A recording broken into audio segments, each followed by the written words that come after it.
ប្អូននេះគឺនៅក្នុងសកម្មភាពនេះគឺនៅក្នុងស្តង់របស់សិប្បកម្មសាប៊ូទឹកនិងទឹកក្អូបពងមេងគាត់មានជាមួយនឹងសាប៊ូហើយនិងទឹកក្អូបគឺមាន3ជម្រើសតិចទៀតជួបជាមួយនឹងគាត់ទាំងអស់គ្នាបងប្អូនទាំងគ្នាឥឡូវនេះខ្ញុំកំពុងតែឈរនៅស្តង់ស្តង់សាប៊ូខ្មែរ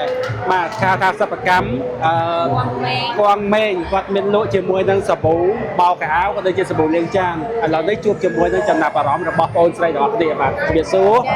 បាទមិនដែរលក់ដាច់អត់ថ្ងៃនេះលក់ដាច់ខ្លាំងជួយណែនាំខ្លួនតិចមកចាជំរាបសួរនាងខ្ញុំឈ្មោះភាពស្រីមានជាម្ចាស់សិប្បកម្មផលិតសាប៊ូពងមេង KM នៅច្បារអំពៅសង្កាត់និរោធណាចាសម្រាប់សាប៊ូរបស់យើងគឺធ្វើតចំនួនមានប្រភេទមានសាប៊ូលាងចាននិងសាប៊ូបោកគក់អូនឃើញថានៅដាក់តាំងនេះឃើញមានសាប៊ូបោករបស់យើងមានរហូតដល់3ក្លិនមែនទេចាបងចាជួយបញ្ជាក់បានទេថាក្លិនមួយណាដែលបងប្អូនខ្មែរយើងគាត់និយមចូលចិត្តច្រើនជាងគេចាបងក្លិនពណ៌ស្វាយគឺប្រជាជនយើងចូលចិត្តជាងគេបងប្អូនខ្មែរយើងចូលចិត្តក្លិនស្វាយជាងគេពណ៌ស្វាយណាចាក្លិនវាធ្ងន់ជាងគេពណ៌នេះពណ៌មិនវិញពណ៌ធម្មជាតិឬក៏ពណ៌ប្រើសារធាតុគីមី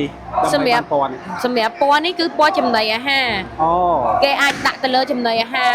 បានប្រភេទពណ៌នេះយើងអាចញ៉ាំបានអត់ប៉ះពាល់សុខភាពទេចាហើយសម្រាប់ក្លិនក៏យើងមកពីស្តង់ដារយើងខាងសិង្ហបុរីដែរតែចំពោះពណ៌ផ្កាឈូកចាចំពោះពណ៌ផ្កាឈូកគឺសម្រាប់ស្ត្រីមានផ្ទៃពោះនិងកុមារ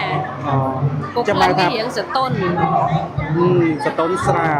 បាទចាំមកពណ៌ទៀតពណ៌ខៀវនេះចំពោះពណ៌ខៀវគឺសម្រាប់មនុស្សទូទៅគឺប្រើបានគ្រប់មនុស្សគឺក្លិនធម្មតាក្លិនបែបយើងធម្មតាចាំមកថាពេកក៏អត់ស្រាលពេកអូខេចាំមកថាពណ៌មួយគឺផ្ដោតទៅលើគោលដៅផ្សេងគ្នាក៏ប៉ុន្តែចាបងចាបងប្រូទាំងអស់ចាបងចាដាច់ដូចគ្នាមែនទេដាច់ដូចគ្នាចុះដូចគ្រប់ក្លិនអស់គ្នាហើយជាក់ស្ដែងនៅក្នុងពេលនេះគឺតាំងពីពណ៌ផលិតផលខ្មែរយើងជាលើកទី2ចាបងចាខាងសិប្បកម្មខាងអូនមានជាប្រម៉ូសិនឲ្យសម្រាប់ភ្ញៀវដែលគាត់អញ្ជើញមកទិញដល់ស្តង់ទេចាបងសម្រាប់ថ្ងៃតាំងពីពណ៌លើកទី2នេះក៏ខ្ញុំមានប្រម៉ូសិនដែរទិញមួយថែមមួយមួយថែមមួយគ្រប់មុខចាគ្រប់មុខពិសេសមែនតើបងប្អូនបាទចាអូខេបងចង់សួរមួយចង់និយាយថាបច្ចុប្បន្ននេះឃើញមានគេបរៀនជាមួយនឹងអាជីវកម្មធ្វើសាប៊ូនេះច្រើនមែនតើអញ្ចឹងចង់សួរថាជំនាញទាំងអស់នេះតើបងចេះដោយខ្លួនឯងឬក៏ទៅរៀននៅវគ្គសិក្សានៅកន្លែងណាមួយឬក៏ទិញរូបមន្តមកពីខាងណាមួយអញ្ចឹងចង់ជួយបញ្ជាក់បន្តិចបាទចាបងចាសម្រាប់សាប៊ូនេះគឺតពីខាងប៉ាក្មេករបស់ខ្ញុំចំពោះគ្រួសារប្តីខ្ញុំហ្នឹងគាត់ធ្វើសាប៊ូហ្នឹងតាំងពីចូល30-40ឆ្នាំហើយ30-40ឆ្នាំ3ចំនួនមែនទេចាតពីប៉ាមកប្តីខ្ញុំហើយខ្ញុំនេះគាត់តែជាកូនម្សានគាត់អ្នកជាលក់ឯងបើប្តីខ្ញុំគាត់ធ្វើចូល30ឆ្នាំហើយចាំមកថាមិនមែនតំធ្វើឥឡូវទេចឹងណាបានតែធ្វើយូរមកហើយចាតែគាត់តែ brand នេះយើងតំដាក់ brand របស់យើងផ្ទាល់ខ្លួនយើងបែកគ្រួសារពីគាត់តែគាត់ brand របស់គាត់មានផ្សេងទៀតជួយបង្ហាញបានទេថាអាសាប៊ូដែលគាត់ធ្វើដំបូងគេហ្នឹងសាប៊ូអីគេដែរសម្រាប់សាប៊ូធ្វើដំបូងគេគឺសាប៊ូដើមព្រាបសបងដើមព្រាបសដូចជាភៀវមែនទេ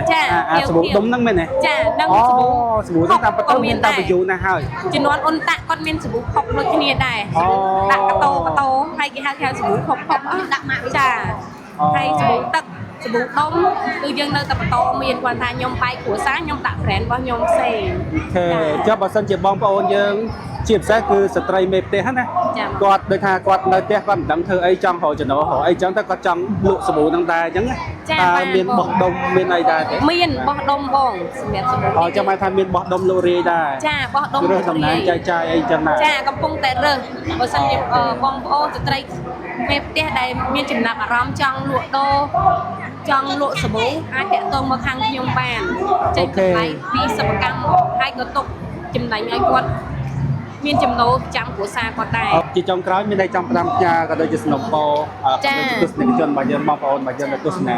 ចាបងចាជាចុងក្រោយនាងខ្ញុំសូមអរគុណដល់ឯកឧត្តមដែលបានរៀបចំកម្មវិធីនេះឡើងដើម្បីឲ្យខ្មែរសិប្បកម្មខ្មែរនិងសហគ្រាសខ្មែរមានឱកាសបានចូលរួមនឹងឲ្យខ្មែរយើងបានប្រើនិងគ្រប់គ្រងហើយខ្ញុំក៏សូមសនំពរដល់ប្រជាជនខ្មែរទាំងអស់នៅតែបន្តនិងព្យាយាមប្រើផលិតផលខ្មែរយើងទៀតដើម្បីឲ្យសហគ្រាសនិងសិប្បកម្ម យើងមានទឹកចិត្តបន្តទៅមុខទៀត ចុះប្រសិនបើជាមានកម្មវិធីតាំងពីពណ៌នេះជាលើកទី3លើកទី4លើកទី5ទៀតតើបងអូនចូលរួមបន្តទៀតដែរឬទេ ចាព្រោះខ្ញុំគឺខ្ញុំនឹងចូលរួម 100% ហើយក៏ខ្ញុំលក់នៅតម្លៃដែលឲ្យខ្មែរយើងប្រើបាន ចឹងមក មិន ថា ថ្លៃពេកមិនថោកពេកចា អូខេអញ្ចឹងសម្រាប់បងប្អូនដែលមានបំណងចង់លក់បាទចង់ធ្វើអាជីវកម្មតាក់ទងជាមួយនឹងសាប៊ូលាងចានក៏ដូចជាសាប៊ូបោកខោអាវអាចទំនាក់ទំនងបានតាមរយៈលេខទូរស័ព្ទដែលមាននៅខាងលើវីដេអូនេះបាទសូមអរគុណបាទ